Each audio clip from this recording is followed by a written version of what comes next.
Alors je voudrais, mes chers compatriotes, d'abord féliciter tous les orateurs qui ont pris la parole cet après-midi dans le cadre de l'ouverture du dialogue national. Et je me réjouis de la diversité des points de vue. Chacun a pu s'exprimer librement, a donné cours à ses idées, et je n'ai aucun doute que les discussions qui suivront cette séance d'ouverture du dialogue pourront approfondir les différentes questions.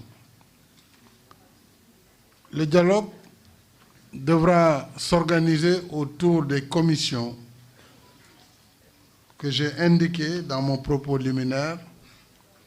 Il nous faut dès à présent finaliser et au plus vite les TDR du dialogue, les termes de référence. Je dirais d'ici le week-end. Maintenant, il faut travailler tenant compte des délais imprescriptibles du processus électoral. Donc, d'ici vendredi, samedi au plus tard, il faut que chaque parti puisse faire parvenir ses propositions en matière de termes de référence dans le dialogue. Bien sûr, nous avons noté tout ce qui a été dit. Et sous la conduite du président Moustapha Niasse, un secrétariat sera mis en place pour cela et enrichi par les différentes propositions des partis. Je rappelle que ces locaux qui pourront abriter certaines commissions, la plénière, ils disposent d'une salle de 120 places peut-être. Certaines discussions pourront se faire à l'immeuble Bourgie, pas loin d'ici, au deuxième étage. L'immeuble Bourgie face à la Société Générale, et contiguë à l'IPRES, donc c'est facile à localiser. Pour pouvoir également donner la constitution des commissions, je demanderai au ministre de l'Intérieur qui avait suivi, qui avait assuré le secrétariat du dialogue politique de faciliter le contact et la collecte de ces TDR qu'il faudrait transmettre au niveau de la présidence du dialogue. Nous pourrons recueillir en même temps la désignation des représentants des partis en dialogue, et là où nous avions des commissions qui sont restées fonctionnelles, nous pourrons consolider. Donc ces présidents de commission, ça ne sert à rien de reprendre le travail. Ces rapporteurs, là où il faut corriger, remplacer, nous pourrons faire très rapidement ce travail afin que tout le monde se mette à la tâche.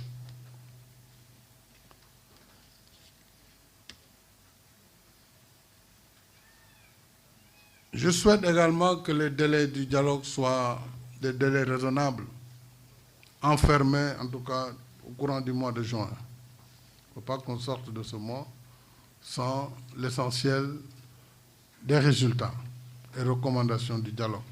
Puisque s'il y a des actes qui nécessiteront des lois ou du règlement, des décrets, il faut bien avoir le temps. Et donc, il faut que l'essentiel soit fait. Il n'est pas dit aussi que nous serons d'accord sur tout, mais au moins sur l'essentiel des consensus et des compromis qui pourront être trouvés, il faut qu'on mette à profit cette période du mois de juin pour arriver à faire avancer nos discussions. Alors, je voudrais attirer l'attention, et je l'ai dit peut-être de façon simple dans mon propos,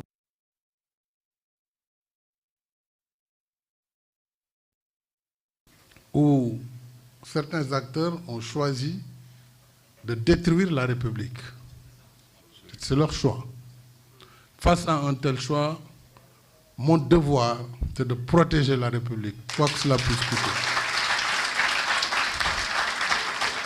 Nous ne pouvons pas accepter dans ce pays les menaces faites contre des juges au quotidien, qui sont appelés au téléphone, qui sont menacés de mort, dont les domiciles sont recherchés pour y mettre le feu. Des maisons sont sélectionnées pour y mettre le feu. Je suis sûr qu'après ce dialogue, selon les points de vue développés, vous verrez, certains seront tentés d'aller mettre le feu chez un tel ou un tel. Cela n'est pas acceptable dans une république. Et ça ne le sera pas. Ça ne le sera pas. Le Sénégal fait l'objet de critiques à l'international. Vous suivez, nous suivons tout ce qui se passe. Une campagne orchestrée contre la République, contre le président de la République. Contre le président, ce n'est pas grave. Je sais me défendre, je sais me battre. Ce n'est pas là le problème. Mais contre le Sénégal et ses institutions, sa démocratie. Alors, si nous voulons avancer, avançons aussi dans la vérité et dans le cadre du respect de la loi. Au moment où nous parlions cet après-midi, un individu a été appréhendé, il a tiré sur un jeune manifestant. C'est un civil, ce n'est pas un policier, ce n'est pas un gendarme. Donc ceux qui tirent et qui tuent, vous le savez bien, ce n'est pas nos forces de défense et de sécurité. Ce sont les forces les plus républicaines en Afrique, reconnues par l'Organisation des Nations Unies. Quel est l'intérêt pour nos forces, pour la gendarmerie ou la police, de tirer sur des manifestants, sur des civils? Vous savez bien qu'ils n'ont aucun intérêt à le faire et ils ne le font pas. Et les enquêtes vont révéler ceux qui sont arrêtés avec des armes, qui présentent les mêmes calibres et qui tirent. Pour qu'après qu'on dise, oui, il y a tant de morts, oui, le Sénégal, c'est le chaos, etc., etc., pour penser qu'on peut, sur cette base, amener l'État à démissionner devant sa responsabilité régalienne d'assurer la sécurité des citoyens et de leurs biens. Kon dialogue ak démocratie ak jàmm mu ngi tàmbali si ñu faire respecter la loi. Parce que loi bi buñ ko respecté wul, ça veut dire ñu ngi jëm foo xam ne musiba la. Parce que bu fekkee bu fayu bu musiba la. ñaan yàlla Sénégal yegg si foofu. Pourquoi d'ailleurs maa ngi ñaan képp ki nga xam ne da ngay réagir, il faut faire confiance à l'état de droit, à la justice et aux forces de défense, qui sont chargées, bien sûr, de protéger les citoyens. Mais si nous devons si fayeeku wante fi muy jëm baaxul.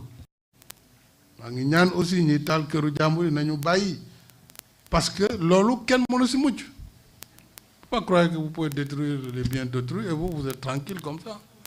C'est une illusion. Donc il faut vraiment waxtaan bi ñu teg ko ci yoon. Li nga xam ne ñun ñëpp ñoo ko bokk muy réew mi ñu sàmm ko respecté ko li ñu mën a baalante suñu biir parce que ay doomu aadama lañ loolu amul jafe-jafe ku ne xam na ne man bu dul woon xëy na du ma jëlale wala du ma jégale peut-être dina doon gën a metti fii dina doon gën a metti tous les jours amul luñ dul wax président de la République. moom it dafa am ay àq, il a des droits, c'est un citoyen.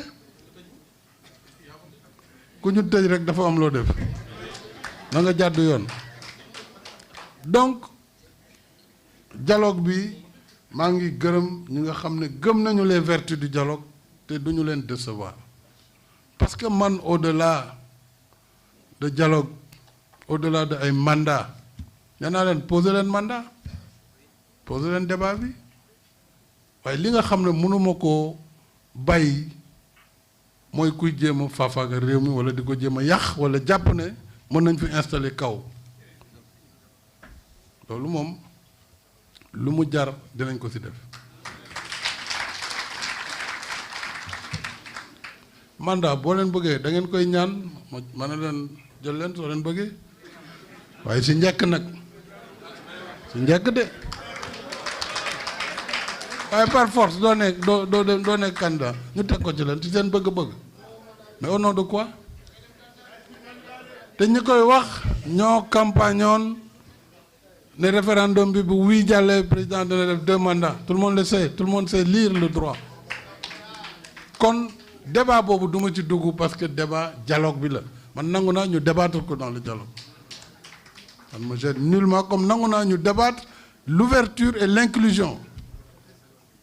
Parce que c'est pour le Sénégal, c'est pour l'avenir de ce pays. Donc, lors bu ñu ko gëmee nañu dem ci dialogue bi dans cet esprit pour faire avancer encore notre démocratie. Mais nag, ne me demandez pas de croiser les bras face aux velléités de déstabilisation de notre pays. Personne ne me demande cela. Ce n'est pas possible. Ce n'est pas possible. Force doit rester à la loi. Alors, pour le reste, Japonani, chaque parti doit vraiment le plus rapidement possible désigner ses représentants. Peut-être qu'après la synthèse des termes de référence qui ont été donnés, et chacun pourra aussi proposer. Mais les autres dialogues antérieurs avaient déjà fixé des quotas pour chaque entité. Sumbolo Biberi Lol aussi d'autres mën liggéey.